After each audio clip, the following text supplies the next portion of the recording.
कौन है मार्क्समैन जो हाथ उठने से पहले ही तोड़ देते हैं दुश्मन की हड्डियां?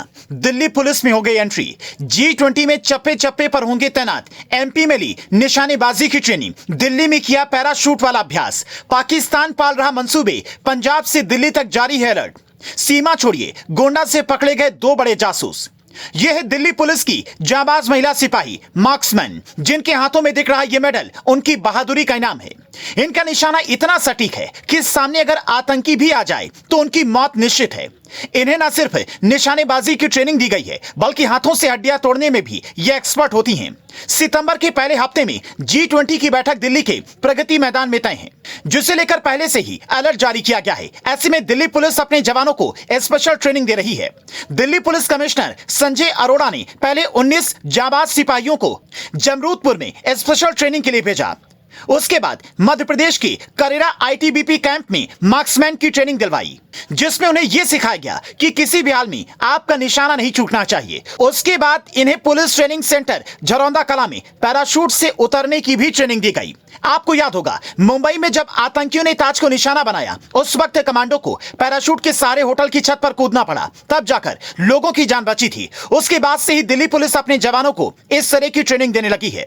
25 महिला जाबाज, 25 पुरुष कमांडो और 55 स्वाट कमांडो को M17 हेलीकॉप्टर से रस्सी के सहारे नीचे कूदने की ट्रेनिंग दी गई। यह स्पेशल ट्रेनिंग इसलिए भी जरूरी है क्योंकि पाकिस्तानी आतंकियों के निशाने पर अक्सर दिल्ली और पंजाब रहता है। खास तौर पर जब से सीमा हैदर पकड़ी गई है, तब से इस बात की आशंका और बढ़ गई है कि क्या और भी कोई नेपाल के रास्ते हिंदुस्तान में घुसकर कहीं छिपा हुआ है।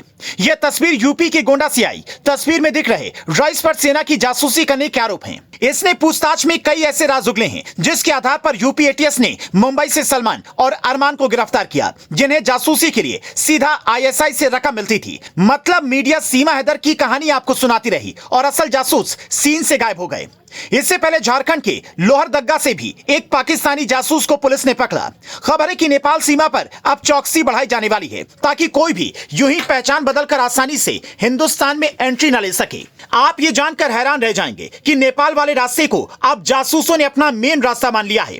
24 घंटे पहले ही बंगाल की सिलीगुड़ी से एक संदिग्ध चीनी व्यक्ति को भी गिरफ्तार किया गया। मीडिया में आई जानकारी के मुताबिक 39 साल का योंग शिंग पेंग नेपाल के रास्ते हिंदुस्तान में घुसा। फिर वो बंगाल के सिलीगुड़ी में एंट्री करने वाला था, लेकिन उससे पहले ही पानी टंकी बॉर्डर के पास खारीबाड़ी इलाके से SSB ने उसे गिरफ्तार कर लिया। उसके पास से चीनी पासपोर्ट और कई अन्य दस्तावेज मिले हैं जो इशारा करते हैं कि वो जासूस हो सकता है। ऐसे में भारत को लगता है अब नेपाल के ओपन बॉर्डर को लेकर और सख्ती बढ़ाने के बारे में सोचना होगा। सबसे बड़ा सवाल यही है कि बॉर्डर पर इतनी बड़ी लापरवाही आखिर कैसे हो रही है? क्या बॉर्डर पर और जवानों को भेजने की जरूरत है या जासूसों का जवाब उन्हीं की भाषा में देने के लिए कुछ और दिमाग लगाना होगा? पाकिस्तान जो मंसूबे सालों से पालता आया है, उसका मुंहतोड़ जवाब हमारे जवान समय समय पर देते हैं और अब दिल्ली पुलिस के मार्क्समैन पाकिस्तानी साजिशों का तगड़ा जवाब देने के लिए तैयार हैं। इस ट्रेनिंग के लिए क्या आप इन्हें बधाई देना चाहेंगे या नेपाल बॉर्डर की सुरक्षा को लेकर कोई राय देना चाहेंगे? हमें कमेंट में बताएं।